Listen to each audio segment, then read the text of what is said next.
नमस्कार, मौसम चलावास में आपका स्वागत है। बात करेंगे राजस्थान के मौसम के बारे में, जिसमें जानकारी देंगे कि अगले 24 घंटों के दौरान किस प्रकार रहेगा मौसम।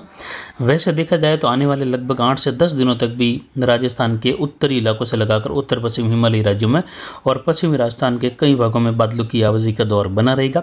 वहीं राजस्थान के उत्तर पश्चिमी इलाकों में कुछ छुटपुट खंड वर्षा वाली स्थिति, हल्की बूंदाबांदी वाली स्थिति आने वाले 8 से 10 दिनों तक भी, कभी 2 दिन शुष्क मौसम, कभी एक दिन बूंदाबांदी, बौछार, हल्की वर्षा, मेघ गर्जन, अंधड़ वाली स्थिति, कभी दूसरे दिन फिर से मौसम शुष्क। इस प्रकार की स्थिति आने वाले लगभग 8 से 10 दिनों तक लगातार आ रहे डब्ल्यूडी के कारण रहेगी, लेकिन कोई भी विशेष प्रभावी स्थिति फिलहाल दिखाई नहीं दे रही है। हालांकि अप्रैल महीने के पहले पखवाड़े के दौरान जो है स्थितियाँ बदलती हुई दिखाई दे रही हैं और उस दौरान लगभग 4-5 तारीख के आसपास से लगाकर जो समय रहेगा उसमें आगे जो है किसानों के लिए जो कटी हुई फसलें हैं उनके लिए चिंता का विषय हो सकता है। उस दौरान तेज धूल भरे आंधी के गुबार जैसलमेर, बाड़मेर और बीकानेर के क्षेत्रों के आसपास से होते हुए उभर सकते हैं और उस दौरान कई जगहों पर तेज वर्षा की गतिविधियां और मेघ गर्जन के साथ बिजली गिरने जैसी संभावित घटनाएं होने जैसी भी उम्मीदें बन रही हैं, उसका अनुमान लग रहा है। पिछले 24 घंटों का अनुमान देखें तो जो खंड वर्षा की या बूंदाबांदी की स्थितियाँ रही वह गंगानगर और कुछ अनूपगढ़ के क्षेत्र हैं, इन क्षेत्रों में कहीं कहीं हनुमानगढ़ से जो है बूंदाबांदी बौछार की स्थितियाँ देखने को मिली। तो वहीं जो उसके अगले एक दिन पहले की बात करें तो जैसलमेर, फलौदी, जोधपुर, इन क्षेत्रों में भी जो है कहीं कहीं बूंदाबांदी, मेघ गर्जन, बौछार की स्थिति देखने को मिली। यानी पिछले 2 दिनों से राजस्थान के छुटपुट स्थानों पर लगातार जो हैं 2 दिनों से कुछ समय के लिए बूंदाबांदी, बौछार, हल्की खंड वर्षा की स्थितियां बन रही हैं, जैसा अनुमान लगाया जा रहा था। हालांकि उत्तर पूर्व में भी जो है आने वाले दिनों में, यानी अगले जो 48 से 72 घंटों के बीच का समय रहेगा, उसमें भी कई जगहों पर बूंदाबांदी, बौछार की संभावना है। लेकिन हम बार बार यही कह रहे हैं कि वह केवल जो है 5 से 7% तक क्षेत्रों में ही, उत्तर पश्चिमी राजस्थान, उत्तरी राजस्थान के, उत्तर पूर्वी राजस्थान के क्षेत्रों में ऐसी संभावना है। ज़्यादातर क्षेत्रों में मौसम शुष्क बना रहेगा, केवल छुटपुट स्थानों पर ही बूंदाबांदी, बौछार की संभावना है। इसलिए ऐसा न माने कि पूरे जिले में कोई मेघ गर्जन या एक बड़ी तहसील में एक समान खंड वर्षा की स्थितियाँ रहेगी। पिछले दिनों से ही लगातार यही जानकारी दी जा रही है कि कुछ क्षेत्रों में छुटपुट स्थानों पर मौसम बदलेगा, खंड वर्षा, अंधड़ वाली गतिविधि या धूल भरी हवाएं चल सकती हैं, मध्यम से तेज, कहीं जोरदार। तो बाकी बड़े इलाकों में, ज़्यादातर क्षेत्रों में मौसम शुष्क बना रहेगा।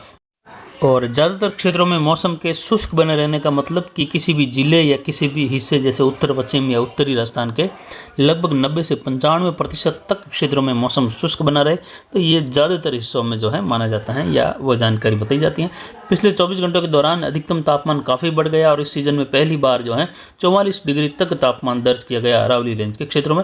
यानी लगातार अरावली रेंज का इलाका काफ़ी गर्म हो रहा है और ये आने वाले दिनों में तेज धूल भरी आंधी के गुबार के अनुकूल स्थितियाँ बनती हुई दिखाई दे रही हैं अप्रैल महीने के पहले पखवाड़े के दौरान। जो अभी से तपती ये धरती आने वाले दिनों में वर्षा की गतिविधियाँ और साथ में धूल भरी आंधी की गतिविधियों के अनुकूल स्थिति बनती जा रही हैं। उस दौरान अचानक से जो है वायु दबाव घटेगा और तेज थंडरस्टॉर्म वाली स्थिति के साथ धूल के गुबार उभरने की संभावनाएं भी बन रही हैं पश्चिमी राजस्थान से लगाकर अरावली तक के कई इलाकों में। यानी आने वाले दिनों में देखें तो मौसम की स्थिति बदलेगी। बढ़ते हुए तापमान के कारण मध्य भारत से लगाकर कई जगहों पर मैक्रो क्लाइमेट स्थितियाँ बनेगी और अलग अलग क्षेत्रों में सर्कुलेशन की वजह से कुछ खंड वर्षा वाली स्थिति बन सकती है। पिछले 24 घंटों के दौरान अरावली रेंज के क्षेत्रों में 44.16 डिग्री सेल्सियस तापमान रहा। वहीं न्यूनतम तापमान आज का 20 डिग्री सेल्सियस रहा। अधिकतम आर्द्रता 68%, न्यूनतम आर्द्रता 20% के आसपास रही। तो वहीं वायु दबाव 1010 मिलीबार, यानी ज़्यादा वायु दबाव फिलहाल नहीं घटा है इतने तापमान बढ़ने के बावजूद भी। इसलिए कोई बड़ी हलचल या धूल के गुबार वाली हलचल या जो डस्ट स्टॉर्म आता है पश्चिम से, उसकी संभावना फिलहाल कम है। लेकिन आने वाले दिनों में ये बढ़ेगी जब भी अचानक से वायु दबाव घटेगा। फिलहाल वायु दबाव पिछले 2 दिनों से हल्का बढ़ रहा है, लेकिन उसी के साथ तापमान भी काफ़ी ज़्यादा बढ़ रहा है। यानी दोनों ही अपाजनक स्थितियाँ बनी हुई है।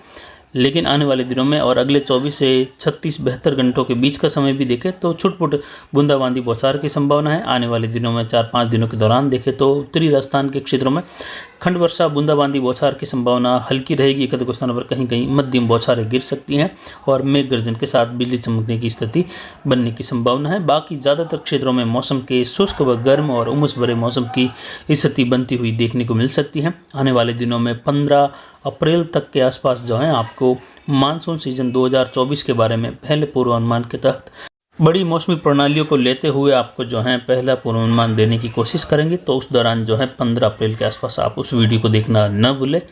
और फिलहाल अब देखें तो राजस्थान के दक्षिणी हिस्से हैं, दक्षिण पूर्वी, दक्षिण पश्चिमी हिस्से हैं, यहाँ पर ज़्यादातर मौसम शुष्क रहेगा, लेकिन कुछ बढ़ते हुए बादलों की आवाज़ी के साथ कहीं कहीं पश्चिमी राजस्थान और उससे सटे हुए कुछ दक्षिण पश्चिमी राजस्थान के क्षेत्रों में घने बादल छाने के साथ एक अधिक स्थानों पर बौछार फव्वार की स्थिति बन सकती है। वहीं उत्तर पश्चिमी उत्तरी राजस्थान के कई भागों में घने बादल बनने के साथ कुछ कहीं कहीं जिले के एक तहसील या कहीं कहीं 2 तहसीलों में मेघ गर्जन वाली स्थिति के साथ छुटपुट खंड वर्षा, मेघ गर्जन की स्थिति और तेज हवाओं की स्थिति उत्तर पश्चिमी राजस्थान के क्षेत्रों में रहेगी। उसके बाद जो है जैसे ही सर्कुलेशन जैसलमेर के आसपास बना हुआ उत्तर पूर्व की ओर मूव करेगा, तो कुछ क्षेत्रों में जो है अगले आने वाले 3-4 दिनों के दौरान उत्तर मध्य राजस्थान में बूंदाबांदी बौछार की संभावना रहेगी, लेकिन ये वर्षा कोई विशेष मायने नहीं रखेगी। यानी ये किसी भी प्रकार से किसी भी फसल के लिए लाभदायक या फिर मिट्टी ज़्यादा भिगोने लायक या जो नमी है मिट्टी की गहराई तक पहुंचने लायक नहीं रहेगी। तो फिलहाल अभी की जानकारी के लिए इतना ही। आगे की जानकारी के लिए बने रहे हमारे चैनल पर। नमस्कार, जय हिंद, जय भारत।